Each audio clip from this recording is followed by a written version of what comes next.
Saya cintai Al-Quran. Sebagaimana kita mencintainya, nah ini yang mesti kita turunkan. Pertama, kita mesti belajar tentang apa keistimewaan Al-Quran yang bisa memberikan manfaat bagi kita. Sehingga ini bisa menjadi motivasi bagi kita untuk cinta terhadap Al-Quran. Ya, saya berikan beberapa contoh misal. Ini motivasi terbesarnya. Al-Quran adalah sarana terbaik untuk memberikan bakti terindah kita kepada kedua orang tua. Ini hal pertama yang saya tanamkan pada jiwa. Bagaimana saya mencintai Al-Quran dengan menjadikan motivasi itu untuk memberikan persembahan pada orang tua. Ayah, kan, yang telah berusaha maksimal memberikan yang terbaik untuk kita. Di ujung nafasnya bahkan memeluk minta maaf karena tidak bisa mengantarkan ke pesantren. Kan? Ibu berjuang dengan darah, keringat, air mata, memberikan yang terbaik. Ya, sampai harus meminjam untuk anaknya supaya bisa belajar. Ya, makan dengan keadaan terbatas. Lalu kita mencoba apa yang bisa kita berikan. Ya, karena kalau cuma dunia, orang nggak beriman pun bisa berikan itu. Saya ingin pemberian saya sifatnya abadi. Saya ingin istimewakan orang tua saya bukan hanya di dunia, tapi saya ingin tunjukkan kepada seluruh makhluk langit dan bumi ketika dihisab. Ini persembahan saya untuk ayah yang telah mendidik dengan luar biasa, untuk ibu yang telah berjuang dengan luar biasa. Saya ingin tampakkan di hadapan seluruh penghuni langit dan bumi dengan anugerah terbesar yang Allah bisa berikan pada seorang anak untuk orang tuanya. Dan itu tidak ada yang lain kecuali Al-Quran. Kecuali Al-Quran. Di Quran surah ke-13, Ar-Ra'd ayat 23-24, Allah langsung berfirman, Jannatu adnin yadkhulunaha wa man salaha min abaihim wa azwajihim wa dhurriyyatihim wal malaikatu yadkhuluna alaihim min kulli bab salamun alaikum bima sabartum fa ni'ma uqbad dar. Ada sekelompok orang yang akan masuk ke surga melalui surga Aden. Sebelum dia masuk, dia akan dihiasi dulu. Ya, di Quran surah 35 ayat 33 itu tafsirnya, yuhallawna fiha min asawir, akan dipakaikan gelang-gelang emas. Di At-Tirmidzi nomor hadis 2915 dipakaikan mahkota kehormatan, diberikan penghargaan luar biasa. Siapa mereka? Itulah ahli Al-Quran. Sampai Qurannya berkata, Allahumma halli, ya Allah, hiasi orang ini, bedakan dengan bukan ahli Quran. Ya, berikan ia mahkota, berikan ia jubah kehormatan. Lalu yang paling menarik, setelah itu diperintahkan kemudian dipanggil kedua orang tuanya dan diberikan mahkota yang sinarnya lebih dahsyat, lebih terang dibandingkan sinar mentari yang masuk ke dalam rumah seseorang. Lalu dipakaikan oleh anak itu di kepala kedua orang tuanya. Digandeng tangan bapaknya, tangan ibunya, pasangan hidupnya, anak keluarganya. Ternyata amalan itu bisa memberi syafaat langsung, kata Allah, kepada keluarga besarnya. Dan ketika digandeng, diparadekan oleh Allah, disambutlah wal malaikat yadkhuluna alaihim min kulli bab. Semua malaikat penghuni surga berjejer di setiap pintu surga menyambut orang ini beserta rombongan keluarga besarnya untuk masuk ke surga tertinggi. Salamun alaikum bima sabartum fa ni'ma uqbad dar. Dan malaikat mengatakan, selamat, kamu sabar menjadi ahli Quran saat di dunia. Selamat, kamu berusaha menghafal. Mungkin kamu penat di malam harinya, mungkin kamu capek di siang harinya, mungkin ada orang mengatakan apa yang kamu lakukan dengan kesibukan kamu saat ini. Tapi satu ketika malaikat berkata, silahkan nikmati tempat terindah yang belum pernah dijamah oleh siapapun karena kesabaran kau. Dan diantara yang paling dahsyat, kita tidak menjadi soleh pribadi, tapi kita menjadi soleh sebagai seorang anak yang bisa membahagiakan kedua orang tua. Itu motivasi yang paling besar. Yang kedua, Nabi menyampaikan, khairukum man ta'allama al-Qur'ana wa 'allama. Tidak ada orang baik, kata Nabi, menjadi puncak terbaik kecuali ahli Quran, orang yang mau belajar Quran dan mengamalkannya. Karena itu di Quran surah ke-35 ayat 32 Allah menyifati orang yang belajar Quran dengan benar, orang yang akan bertransformasi menjadi seorang yang sangat mulia. Ya, thumma awrathna al-kitaba alladziina istafayna min ibadina faminhum zalimun li nafsihi faminhum muqtasid wa minhum sabiqun bil khairati biidznillah. Ahli Quran yang benar, hafidh yang benar, maka dia akan jadi pionir dalam setiap kebaikan. Makanya saya sering katakan begini, kalau ada ahli Quran baru baca saja, ya, terus dia menghafal, ya, taruhlah jangan katakan hafal 30 juz, hafidh. Dia baru hafal 1 ayat, 2 ayat. Itu ayat yang dia hafalkan akan merubah perilaku dia, pasti jadi baik. Karena dia mengandung firman Allah yang maha baik. Pasti jadi baik. Jadi kalau ada orang ahli Quran, kata-katanya nggak baik, pandangannya nggak baik, dia belajar Quran dengan cara yang salah. Mustahil. Hafid itu sudah pasti good looking. Ya. Kalau kita jadi hafid itu sudah pasti baik, enak dipandang, enak bicara, good attitude. Ya. jauh dari nilai-nilai keburukan, kekerasan, radikalisme, ekstremisme dan sebagainya. Jadi motivasi yang kedua, belajar Quran itu akan merubah tampilan kita lebih baik. Yang ketiga, ini riset. Ternyata menjadi ahli Quran itu bisa meningkatkan kecerdasan seseorang minimal 3 kali lipat dari orang biasa. Karena dia dilatih ya dengan memori tertentu, dengan hafalan tertentu, dengan cara tertentu. Ya, kan riset menunjukkan orang semakin banyak menghafal sesuatu, semakin cepat dia, ya, refleksnya itu untuk bisa menangkap segala hal. Karena itu saya pelajari rahasia orang-orang dulu. Kenapa Ibnu Sina, Al-Kindi, Al-Farabi, Al-Ghazali, Al-Khawarizmi, Al-Battani dan ulama-ulama muslim terdahulu begitu dahsyat. Sekarang orang untuk menguasai 2 bidang ilmu saja susahnya luar biasa. Mereka itu 3-5 bidang ilmu. Dan ternyata dasar utamanya cuma 2 yang dimaksimalkan sejak kecil. 1, sholat yang benar. 2, hafal Quran dari kecil. Ya, dan ketika kami riset Quran itu luar biasa, pengaruhnya sangat dalam, ya, dan peningkatannya cepat. Saya di sini dengan kawan-kawan membangun satu sekolah, itu kurikulumnya dari Quran dan hadis, nanti di-combine dengan diktas, ya. Kita turunkan, jadi setiap ada pelajaran diktas, misalnya matematika nih, belajar tentang misalnya bangun ruang, ya, atau dimensi tertentu. Ini ayatnya apa nih yang sesuai? Hadisnya apa nih? Kita turunkan, jadi materinya, diktasnya dapat, Qurannya dapat, hadisnya dapat. Tahukah Anda apa yang terjadi? Ya, Bapak Ibu sekalian, itu sekarang kami tanamkan karakteristik Quran itu refleks di lisan mereka. Ketika kosong, langsung keluar Qurannya. Dan setiap menyikapi sesuatu, ayatnya hadir. Naik kendaraan, langsung ayatnya keluar. Doanya keluar. Di rumah, begitu menyikapi sesuatu, ayatnya datang, refleks. Dan ternyata percepatannya ke pelajaran kuat. Mereka cepat menangkap pelajaran. Bahkan yang paling menarik begini, mereka nggak pernah olahraga, misalnya futsal itu kayak main bola biasa. Satu kali kami ikutkan pertandingan futsal melawan anak-anak SD yang lain. Itu mereka belum pernah ikut pertandingan. Anda tahu apa yang terjadi? Juara 1. Jadi bakatnya muncul semua gitu. Jadi saya mau katakan, Anda menjadi ahli Quran, Anda akan menjadi manusia yang pintar. Ya, ingat, Quran sendiri mengatakan tidak ada manusia yang bodoh. Yang ada dosen yang kurang kreatif dalam mengajar. mohon maaf. Jadi semua punya potensi. California University itu pernah mengadakan riset otak manusia, ya, memorinya saja itu paling sedikit 100 juta gigabytes. Sedangkan di Quran surah kedua ayat 31, ya, dijelaskan bahwa Allah mengajarkan kepada Adam semua jenis pengetahuan, semua jenis nama. Adam itu nabi, Adam rasul. Karena Adam itu nabi, Adam rasul, Adam punya fitrah kenabian, diajarkan langsung. Tapi Adam manusia. Kita nabi, kita manusia bukan nabi. Kita manusia bukan nabi. Kita punya fitrah kemanusiaan tapi tak punya fitrah kenabian. Fitrah kemanusiaan menjadikan kita mendapatkan potensi seperti Adam untuk menangkap semua pengetahuan. Tapi karena kita bukan nabi, nabi diajarkan kita belajar. Tinggal bagaimana Adinda belajar dengan sungguh-sungguh. Maka turunkanlah kemudian ayat Quran untuk belajar Quran. Itu ada di Quran di surah ke-54, ya. Ayat ke-17, ayat 22, ayat 32, ayat 40. Itu kuncinya. Kemudian tingkatkan takwa kepada Allah untuk mempercepat. Itu ada di Quran surah kedua di akhir ayat 282. Ya, kemudian setelah itu nikmati pelajaran Qurannya sampai Allah memberikan kemudahan. Itu ada di Al-Quran di surah Al-Qiyamah 75 ayat 16 sampai dengan 18. Kemudian jangan cepat menyimpulkan saya nggak bisa. Belajar dengan benar. Belajar tajwid. Pakai bahasa Arab lebih bagus. Karena di situ ada pahalanya langsung. Ya, dan kita bisa belajar lebih banyak lagi. Sabar, bersabar. Nabi aja 23 tahun, masa Anda 23 hari pengen cepat selesai? Ya, bersabar karena ahli Quran dilihat dengan ikhtiarnya, bukan berapa banyak Quran yang Anda dapatkan. Kalau untuk menjadi jembatan supaya Anda bisa baca dengan Latin nggak ada masalah, tapi jangan jadikan kebiasaan.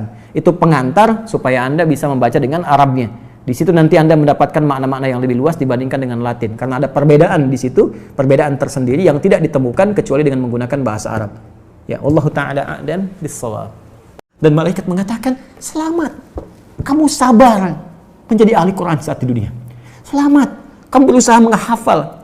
Mungkin kamu penat di malam harinya, mungkin kamu capek di siang harinya, mungkin ada orang mengatakan apa yang kamu lakukan dengan kesibukan kamu saat ini. Tapi satu ketika malaikat berkata, silahkan nikmati tempat terindah yang belum pernah dijamah oleh siapapun karena kesabaran kau.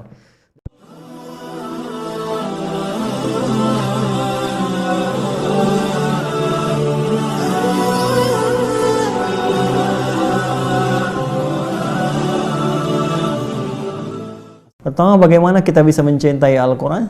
Ya cintai. Ya cintai Al-Quran. Bagaimana kita mencintainya? Nah, ini yang mesti kita turunkan. Pertama, kita mesti belajar tentang apa keistimewaan Al-Quran yang bisa memberikan manfaat bagi kita. Sehingga ini bisa menjadi motivasi bagi kita untuk cinta terhadap Al-Quran. Ya, saya berikan beberapa contoh misal. Ini motivasi terbesarnya. Al-Quran adalah sarana terbaik untuk memberikan bakti terindah kita kepada kedua orang tua. Ini hal pertama yang saya tanamkan pada jiwa.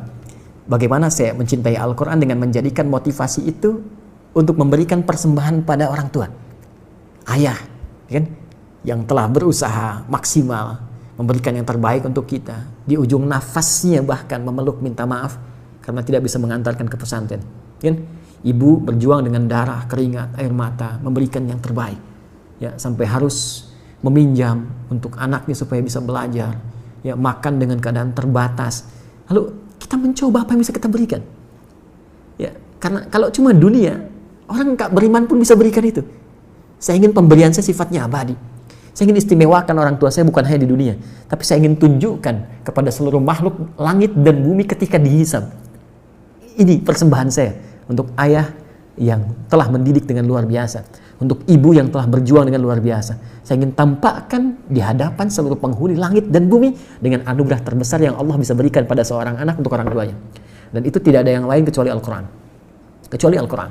Di Quran surah ke-13, Ar-Ra'd ayat 23 sampai 24, Allah langsung berfirman, "Jannatu 'adnin yadkhulunaha wa man salaha min abaihim wa azwajihim wa dzurriyyatihim wal malaikatu yadkhuluna 'alaihim min kulli bab. Salamun 'alaikum bima sabartum fa ni'ma uqbad dar." Ada sekelompok orang yang akan masuk ke surga melalui surga Aden. Sebelum dia masuk, dia akan dihiasi dulu. Ya, di Quran surah 35 ayat 33 itu tafsirnya. Yuhallawna fiha min asawir. Akan dipakaikan gelang-gelang emas. Di At-Tirmidzi nomor hadis 2915 dipakaikan mahkota kehormatan. Diberikan penghargaan luar biasa. Siapa mereka? Itulah ahli Al-Quran. Sampai Qurannya berkata, Allahumma halli ya Allah, hiasi orang ini, bedakan dengan bukan ahli Quran. Ya, berikan ia mahkota, berikan ia jubah kehormatan. Lalu yang paling menarik, setelah itu diperintahkan kemudian dipanggil kedua orang tuanya dan diberikan mahkota yang sinarnya lebih dahsyat, lebih terang dibandingkan sinar mentari yang masuk ke dalam rumah seseorang. Lalu dipakaikan oleh anak itu di kepala kedua orang tuanya. Digandeng tangan bapaknya, tangan ibunya, pasangan hidupnya, anak keluarganya. Ternyata amalan itu bisa memberi syafaat langsung kata Allah kepada keluarga besarnya. Dan ketika digandeng, diparadekan oleh Allah, disambutlah wal malaikat yadkhuluna 'alaihim min kulli bab. Semua malaikat penghuni surga berjejer di setiap pintu surga menyambut orang ini beserta rombongan keluarga besarnya untuk masuk ke surga tertinggi. Salamun 'alaikum bima sabartum fa ni'ma uqbad dar. Dan malaikat mengatakan, "Selamat. Kamu sabar menjadi ahli Quran saat di dunia. Selamat. Kamu berusaha menghafal. Mungkin kamu penat di malam harinya. Mungkin kamu capek di siang harinya. Mungkin ada orang mengatakan apa yang kamu lakukan dengan kesibukan kamu saat ini. Tapi satu ketika malaikat berkata, silahkan nikmati tempat terindah yang belum pernah dijamah oleh siapapun karena kesabaran kau. Dan di antara yang paling dahsyat, kita tidak menjadi soleh pribadi, tapi kita menjadi soleh sebagai seorang anak yang bisa membahagiakan kedua orang tua. Itu motivasi yang paling besar. Yang kedua, Nabi menyampaikan, khairukum man ta'allama al-Qur'ana wa 'allamah. Tidak ada orang baik, kata Nabi, menjadi puncak terbaik kecuali ahli Quran. Orang yang mau belajar Quran dan mengamalkannya. Karena itu di Quran, surah ke-35 ayat 32, Allah menyifati orang yang belajar Quran dengan benar, orang yang akan bertransformasi menjadi seorang yang sangat mulia.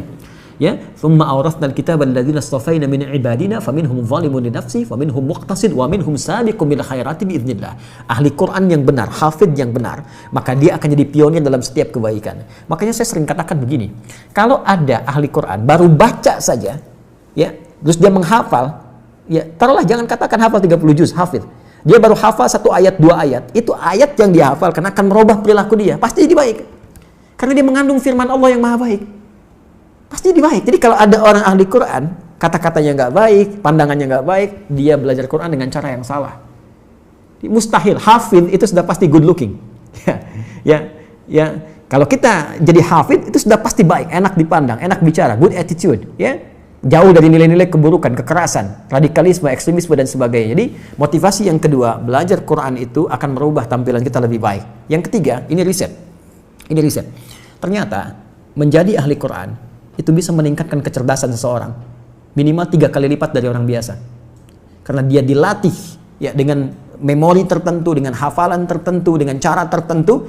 Ya, kan riset menunjukkan orang yang semakin banyak menghafal sesuatu, semakin cepat dia, ya, refleksnya itu untuk bisa menangkap segala hal. Karena itu saya pelajari rahasia orang-orang dulu. Kenapa Ibnu Sina, Al-Kindi, Al-Farabi, Al-Ghazali, Al-Khawarizmi, Al-Battani, dan ulama-ulama muslim terdahulu begitu dahsyat. Sekarang orang untuk menguasai 2 bidang ilmu saja susahnya luar biasa. Mereka itu 3-5 bidang ilmu. Dan ternyata dasar utamanya cuma 2 yang dimaksimalkan sejak kecil. 1, sholat yang benar. 2, hafal Quran dari kecil. Ya, dan ketika kami riset Quran itu luar biasa, pengaruhnya sangat dalam, ya, dan peningkatannya cepat. Saya di sini dengan kawan-kawan membangun satu sekolah, itu kurikulumnya dari Quran dan hadis, nanti di-combine dengan Diknas, ya. Kita turunkan, jadi setiap ada pelajaran Diknas, misalnya matematika nih, belajar tentang misalnya bangun ruang, ya, atau dimensi tertentu. Ini ayatnya apa nih yang sesuai? Hadisnya apa nih? Kita turunkan. Jadi materinya Diknasnya dapat, Qurannya dapat, hadisnya dapat. Tahukah Anda apa yang terjadi? Ya, Bapak Ibu sekalian, itu sekarang kami tanamkan karakteristik Quran itu refleks di lisan mereka. Ketika kosong, langsung keluar Qurannya. Dan setiap menyikapi sesuatu, ayatnya hadir. Naik kendaraan, langsung ayatnya keluar, doanya keluar. Di rumah, begitu menyikapi sesuatu, ayatnya datang, refleks. Dan ternyata percepatannya ke pelajaran kuat. Mereka cepat menangkap pelajaran. Bahkan yang paling menarik begini, mereka nggak pernah olahraga, misalnya futsal itu kayak main bola biasa. Satu kali kami ikutkan pertandingan futsal melawan anak-anak SD yang lain. Itu mereka belum pernah ikut pertandingan. Anda tahu apa yang terjadi? Juara 1. Jadi bakatnya muncul semua gitu. Jadi saya mau katakan, Anda menjadi ahli Quran, Anda akan menjadi manusia yang pintar. Ya, ingat. Quran sendiri mengatakan tidak ada manusia yang bodoh, yang ada dosen yang kurang kreatif dalam mengajar. Mohon maaf. Jadi semua punya potensi. California University itu pernah mengadakan riset otak manusia, ya, memorinya saja itu paling sedikit 100 juta gigabytes. Sedangkan di Quran surah kedua ayat 31, ya, dijelaskan bahwa Allah mengajarkan kepada Adam semua jenis pengetahuan, semua jenis nama. Adam itu nabi, Adam rasul. Karena Adam itu nabi, Adam rasul, Adam punya fitrah kenabian, diajarkan langsung. Tapi Adam manusia. Kita nabi, kita manusia bukan nabi. Kita manusia bukan nabi. Kita punya fitrah kemanusiaan tapi tak punya fitrah kenabian. Fitrah kemanusiaan menjadikan kita mendapatkan potensi seperti Adam untuk menangkap semua pengetahuan. Tapi karena kita bukan nabi, nabi diajarkan kita belajar. Tinggal bagaimana Adinda belajar dengan sungguh-sungguh. Maka turunkanlah kemudian ayat Quran untuk belajar Quran. Itu ada di Quran di surah ke-54, ya, ayat ke-17, ayat 22, ayat 32, ayat 40. Itu kuncinya. Kemudian tingkatkan takwa kepada Allah untuk mempercepat. Itu ada di Quran surah kedua di akhir ayat 282. Ya, kemudian setelah itu nikmati pelajaran Qurannya sampai Allah memberikan kemudahan. Itu ada di Al-Quran di surah Al-Qiyamah 75 ayat 16 sampai dengan 18. Kemudian jangan cepat menyimpulkan saya nggak bisa. Belajar dengan benar. Belajar tajwid. Pakai bahasa Arab lebih bagus. Karena di situ ada pahalanya langsung. Ya, dan kita bisa belajar lebih banyak lagi. Sabar, bersabar. Nabi aja 23 tahun. Masa Anda 23 hari pengen cepat selesai? Ya, bersabar karena ahli Quran dilihat dengan ikhtiarnya, bukan berapa banyak Quran yang Anda dapatkan. Kalau untuk menjadi jembatan supaya Anda bisa baca dengan Latin nggak ada masalah, tapi jangan jadikan kebiasaan. Itu pengantar supaya Anda bisa membaca dengan Arabnya. Di situ nanti Anda mendapatkan makna-makna yang lebih luas dibandingkan dengan Latin, karena ada perbedaan di situ, perbedaan tersendiri yang tidak ditemukan kecuali dengan menggunakan bahasa Arab. Ya, Allah Ta'ala a'lam bis-shawab.